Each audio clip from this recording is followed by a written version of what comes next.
has to be classified as a meet expectation, that kind of number. We are awaiting the net interest income and the other asset quality numbers, and once those are out, maybe the stock will react further. As of now, the stock has been up 2.3%, and that's maintaining. I think the NII is out, yes, 3,800 crore versus goal of 3,737 crore. Again in line, just a shade better. Slightly better, by about 1.5% beat on the NII, and that's resulted in the stock gaining about 0.1-0.2% more, so 2.5% higher. So that's the number. Suffice to say that in line with a possibility of a marginal beat when it comes. Well, yeah, marginal is a good word. Gross NPA is flat at 1.34%. This is coming in exactly as we had expected. So I think on the asset quality, front, there was hope for some improvement. Net NPA is coming flat as well at just under 0.5%. That's 0.44%. So those are the key numbers for Axis Bank. The stock, as you can see, is now up about 3% or so and gaining on the back of what seems to be a stable set of numbers at this point in time, and absolutely in line with expectations. Anuj, anything else that you're picking up in terms of numbers? No, Menika, these are all the numbers that we have. We'll try to get Ekta as well to talk about some of these numbers. But at this point in time, the stock is up 3% now, so the market clearly likes these numbers, and the fact that it's a marginal beat, I think that's helping. Do we have Ekta? We'll get marginal beat, thanks. Look at the other income, 2687 crores versus 2213 crores. So that would have also helped net profit, besides just the net interest income, which was a beat on expectations in that sense. The other income has come in about 40 crores higher than I think on a year-on-year basis. I think let's bring up that other income number if we can, to give you a little bit more insight into what's adding up into that better profitability. Ekta standing by as well with some more numbers on Axis Bank. Ekta? Yes, well, Menika, it's a very good performance coming in from Axis Bank at this point in time. 20% growth in NII, and they've been doing anywhere between 17 to 19% in the previous quarter, and it's higher than what the street was working with as well. At 2180 crores as well, it is higher than what the street was working with. We were marginally, so it's around the 70 to 80% growth in terms of the profitability this time as well. In terms of the ratios, what really stands out is the gross NPLs have been maintained at 1.34%, which is flat this quarter, and remember, it was flat in the previous quarter as well. So that is one of the key things which has stood out about Axis Bank in terms of their reporting of gross NPL. Even the net NPA, in fact, was flat in the previous quarter, and it has been maintained at the 0.44% level this time round as well. Now, one of the key things that we will be watching out for will be the commentary from the management, because the big talking point for Axis Bank is the stressed asset addition, the incremental stressed asset addition in this quarter.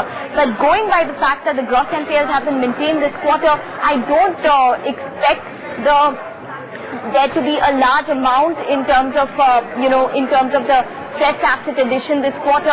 Let's see what they report in terms of fresh restructuring, considering that the forbearance was ending this quarter, so they had not changed their guidance of 6,500 crores of cumulative slippages and restructures. Okay, we do have both Jignesh Shyal, research analyst at IDBI Capital Markets, and Hatim Brochwala, research analyst at Institutional Equities, Nirmal Bang, with us. Jignesh, numbers look better than expected? Yeah, it was pretty decent set of numbers as I'm seeing it. Even the advance growth had been pretty okay with 2810 billion. So net, the number seems pretty decent than what the street were expecting. Hatim, were you expecting an improvement on the asset quality basis, or so therefore are you disappointed that it's stable, or are you happy that it's stable? No, I'm happy that it is stable. Anything else that you're picking up in the numbers that you would like to outline or highlight for our viewers? Yeah, I mean, profit numbers are above our expectations, mainly because it seems treasury, we don't know the breakup, but other income has been higher. It has, yes, at 2,687 crores versus 2,213 crores year on year. Yeah, even provisions are slightly higher than expectations. Do you have the provisions number? 710 crores is a provision number. Okay.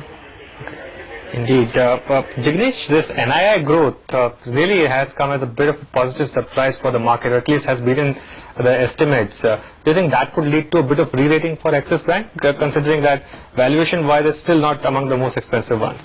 No, yeah, definitely. This operational performance of the bank seems pretty okay as far as numbers are concerned, whether it is NII or OPEX and all. Everything seems within the range what the guidance the bank might be giving it. And even on the provisioning side as well as, although the provision is little higher by the YOY or even on the quarterly basis if I see it, but there had been pretty much hype that the numbers would be too bad for this quarter, but it doesn't look like the way the street was expecting that bad numbers are here. Jignesh, based on the asset quality parameters that you've reported this time round, what do you think are the internals of the asset quality? Say, for example, slippages will look like this quarter, maybe even fresh restructuring, and do you think they'll come below that guided 6,500 crores for the fiscal?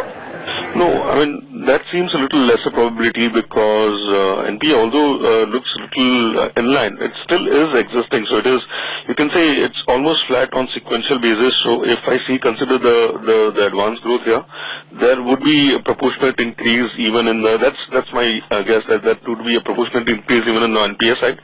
So I don't think so. It's lower than what they were guiding it previously, but still remaining in that range itself is a commendable job as far as the street was expecting. So based on what you've seen, you expect the 6,500 crores to be met or for them to be below it? So it should be somewhere around it. Not much of a difference the bank would have made. The number which we would be keen on watching is one, the slippages from the existing restructured book. Because they were also indicating, just like ICICI, a little weaker restructured book. So that number that one would be looking for. And if any sale to ARC kind of thing that they have done at this time, that's the reason why the asset quality looks a little better. That is something that we have to watch out for. All right, Jignesh and Hatim, thanks a lot for your time today. Ekta, thanks to you as well. Let's get back